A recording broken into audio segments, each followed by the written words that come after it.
Como se indicó, esta audiencia incluye un segmento de apertura a cargo del señor Presidente de la República que tiene como objetivo profundizar en las razones que llevaron al Gobierno Nacional a expedir el Decreto Legislativo 1085 de 2023. A continuación, escucharemos entonces al señor Presidente de la República, Gustavo Petro Urrego. Señor Presidente, tiene usted el uso de la palabra por 25 minutos para realizar su intervención.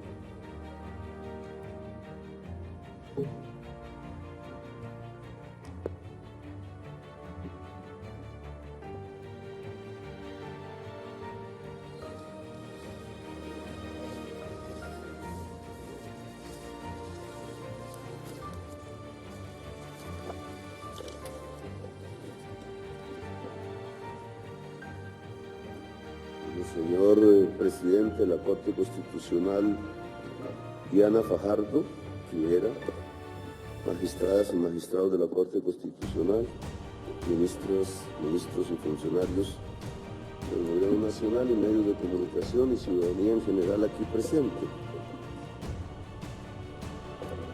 Decir que La Guajira es más pobre que el resto de Colombia creo que resulta ya un lugar común. Todos sus indicadores sociales acumulados en el tiempo, que se podrían medir quizás en el índice de pobreza multidimensional, sería el mejor, hace que La Guajira casi en todos los sentidos sea más pobre, con más necesidades básicas insatisfechas que el resto de Colombia. Eso viene desde décadas atrás. Es uno de los territorios excluidos del país. Tiene un agravante en relación a los demás territorios excluidos, y es que por cultura, su población indígena, Guayú, que es la población más grande indígena de Colombia, se dispersa en el territorio. Vive en rancherías, miles de ellas, dispersas en la media alta Guajira, complicando las posibilidades de solución a las necesidades básicas insatisfechas. Soluciones que no se pueden dar sobre la base de que la comunidad guayú se adapte a los patrones administrativos del centro de Colombia, sino que es el Estado el que tiene que adaptarse a la cultura y a la manera de entender el mundo de la población guayú. Y aquí las dificultades en la historia. Como tenemos que ver el tema agua y sobre todo dos fenómenos diferentes, que es el del Niño y el de la crisis climática, tienen razones de ser, motivos, causas diferentes el uno del otro. Y un poco en esto nos adentraremos y profundizaremos. Entonces, ¿cómo estos fenómenos afectan la relación agua-comunidad en una comunidad que tiene las vulnerabilidades que ya hemos descrito? Solo por poner algunos ejemplos de esas vulnerabilidades, por ejemplo, en términos de la tasa proyectada de mortalidad por desnutrición que está asociada también al agua. Muchos de los niños y niñas mueren no porque haya una escasez de comida sólida, sino porque hay escasez del agua, y en el indicador en Colombia uno y otro entra en la definición de muertes por desnutrición. Estas tasas son 30 veces más altas que en el país, cuando se refieren a la población guayú en general. 30 veces más altas las tasas de mortalidad. Y no es porque a través del sistema de salud que tenemos bajo la Ley 100 no haya una erogación de recurso público, tal cual se hace con las demás regiones a través de la unidad de capitación. Los sistemas administrativos del sistema de salud llegan a las EPS de La Guajira, incluso con unas unidades de capitación más altas que en el resto del país, tratando de esa manera de paliar el efecto, pero no se traduce en los indicadores. Es decir, a pesar de que hay más dinero promedio invertido, las consecuencias son peores. lo cual significa que los sistemas administrativos no están propiamente mirando las condiciones culturales de la población y se estrellan en su ineficacia para producir los efectos que todos querríamos, y es que disminuya la tasa de mortalidad por desnutrición, por ejemplo.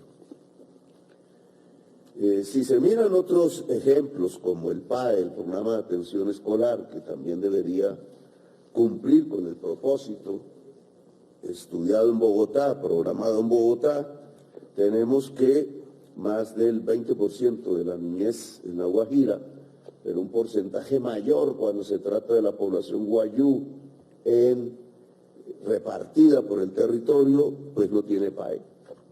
No le llega el programa tal cual se ha diseñado para departamentos del centro. Si miramos el de educación superior, pues tenemos que las tasas de cobertura, mientras en el promedio nacional llegan al 55%, en La Guajira llega al 20%, pero si lo aplicáramos a la población guayú dispersa, la tasa de cobertura sería todavía muy inferior comparada con el resto del país.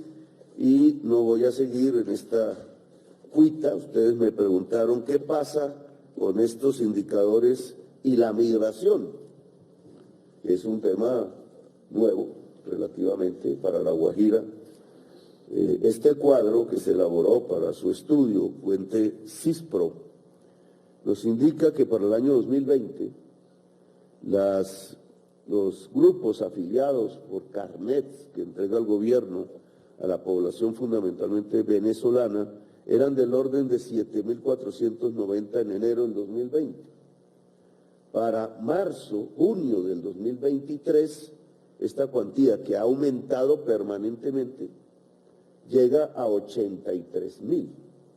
Es decir, que de 7.000 a 83.000 hay una carga de una mayor población sobre los sistemas de salud, por ejemplo, que existen en la zona, o sobre la demanda del agua, o sobre demanda de nutrición, o sobre demanda de servicios de educación. Ahora, ¿qué sucede dada esta población, dadas estas características, dadas estas vulnerabilidades con el niño, con la crisis climática y con el agua? El niño relativamente no siempre es previsible. No se sabe con certeza cuándo llega ni cuál su magnitud. El niño obedece a unas condiciones que tienen que ver con el calor del Océano Pacífico y que producen en general en América del Sur y en América del Norte un cambio drástico de condiciones climáticas. Si se calientan las aguas, si no se calientan y en qué magnitud se calientan, entidades internacionales le van avisando a Colombia sobre las probabilidades. Por ejemplo, en el caso del niño, solo hasta el mes de marzo a finales y principios de junio, supimos que iba a haber un cambio de fenómeno de la niña, su inverso, que en general se da en términos de abundancia de aguas lluvias, inundaciones, etcétera. Las acabé de vivir incluso en La Guajira, inundada en el norte para el mes de diciembre. En junio se nos avisa que hay un cambio y que hay una probabilidad de fenómeno del niño, que es lo contrario, sequías en la región. Esa probabilidad va aumentando en el tiempo, dependiendo de las mediciones. Cuando la probabilidad es mayor de 50, las entidades empiezan a actuar de acuerdo a los protocolos. La última medición que se hizo sobre el niño por entidades vigilantes de orden internacional es que pasamos de moderado a grave con una probabilidad del 56%. Es decir, vamos a tener con una probabilidad del 56% un fenómeno del niño grave. ¿Era previsible que iba a ser grave en el mes de marzo? No. Era previsible que iba a haber un fenómeno del niño, no que iba a ser grave. ¿Será grave con certeza? O un 56% de probabilidad en la última medición. Con un nivel de esos, llegando casi a 70, podemos pensar que efectivamente vamos a tener un fenómeno del niño grave. Ahora, el problema es qué tan grave. Y aquí las mediciones del fenómeno del niño ya no nos sirven, sino que este está cruzado con un fenómeno independiente que no tiene la misma previsibilidad. Es decir, ninguna organización internacional nos va a decir si la región de La Guajira, el Caribe o todo el territorio colombiano va a tener una variabilidad climática que pueda volver aún más profundo el fenómeno de niño respecto a la población y el agua en la región. Esto es lo que llama la crisis climática. La crisis climática es imprevisible en el mediano plazo.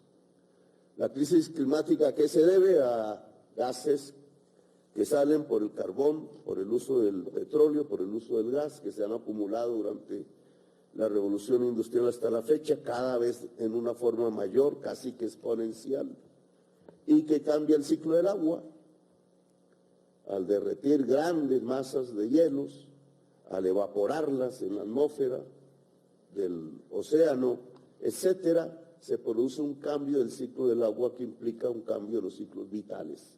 La crisis climática tiene la potencialidad de generar la sexta extinción de la vida en el mundo, incluida la vida humana. No es un juego de niños, ni siquiera es un fenómeno natural como el niño o la niña, es un fenómeno producido por un sistema económico que para poder ganar más y ser más rentable tiene que consumir cada vez más la energía de la productividad, que hasta el momento es el carbón, el petróleo y el gas, los hidrocarburos, los combustibles fósiles. ¿Qué tenemos al respecto? En mediciones recientes, porque no eran previsibles. Si proyectamos, ahí está, ahí mi imagen tapa el cuadro en su parte más importante, no sé si se pueda modificar. Pero el cuadro a la derecha, que va de azul a rojo, que tiene como fuentes la Unión Europea, etcétera, mide este verano comparado con los veranos desde el año 1940. Lamentablemente se tapa lo que yo quería mostrar.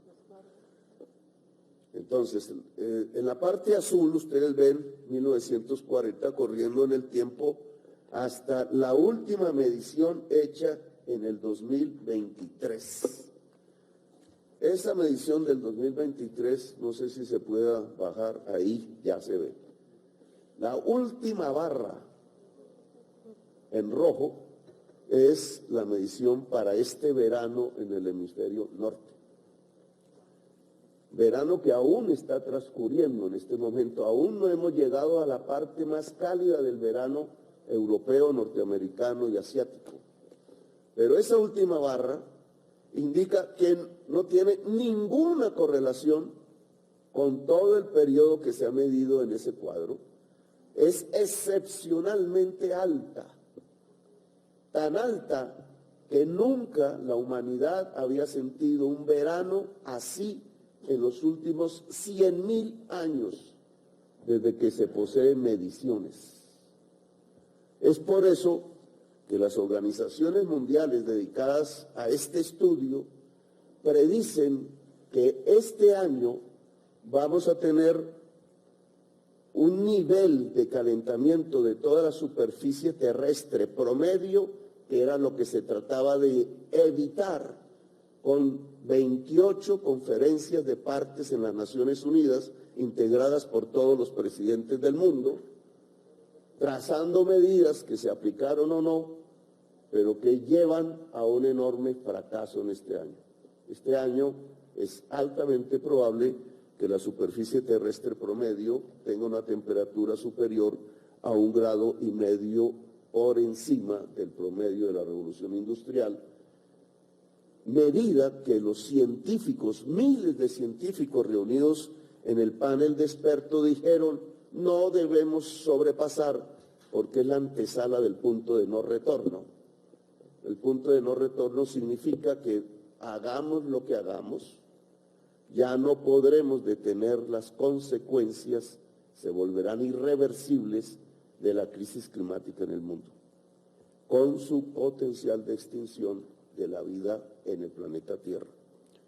Si vamos, este fenómeno, la crisis climática, lo tratamos de aplicar al territorio colombiano, medido ya no hace un año, no se puede saber, medido hace un mes, precisamente cuando empezaban las mediciones en el norte del planeta a ser excepcionalmente altas, pues esta es la medición para Colombia, hecha por los mismos organismos y traída por el IDEAM a Colombia, que es nuestra organización oficial para estos temas.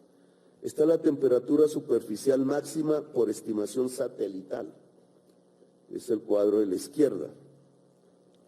Va de lo más claro hasta lo más oscuro. Lo más oscuro son niveles de crecimiento de la temperatura que son mayores, el más oscuro, del 40% del promedio. Si me presentan el mapa, por favor. Se cayó. Bueno, como habrían visto en el momento pasado, el punto de mayor calor en el territorio colombiano es precisamente el extremo norte de Colombia. El resto, por ahora, en las mediciones recientes, por ahora, no significa que no vaya a cambiar en las semanas y meses por venir, por lo menos hasta el mes de febrero, que es donde se considera dura el fenómeno del Niño, no la crisis climática que se sigue agudizando. Entonces, lo que tenemos como medición es que el extremo norte de Colombia, integrado por el Magdalena, el Cesar y la Guajira, y un poco el territorio vecino venezolano, van a tener o tuvieron ya la más alta temperatura. Esa la vivió nuestro gobierno. Estuvimos ahí para la misma época en una semana completa gobernando desde allí y sufrimos las consecuencias, incluso el presidente de la República. Es un porcentaje 40% superior al promedio. En esa época tuvimos temperaturas allí que llegaron a 40 grados, 44 grados centígrados. Comparado con el resto del mundo, la más alta se dio en el Golfo Pérsico a 62 grados centígrados. Hubo temperaturas en el Sahara, en el sur de España, en China, en el norte de China, de 50 a 55 grados centígrados. Esas temperaturas ya no le permiten al ser humano vivir en la intemperie. Solo son mitigables, una especie de burbujas tecnológicas que los árabes han logrado construir en algunas de sus ciudades, como Dubái, etcétera, pero si no existieran, el ser humano ya moriría allí en una duración de una hora o de hora y media. En La Guajira las tuvimos de 42 a 44. Problema, el verano no ha terminado, apenas comienza.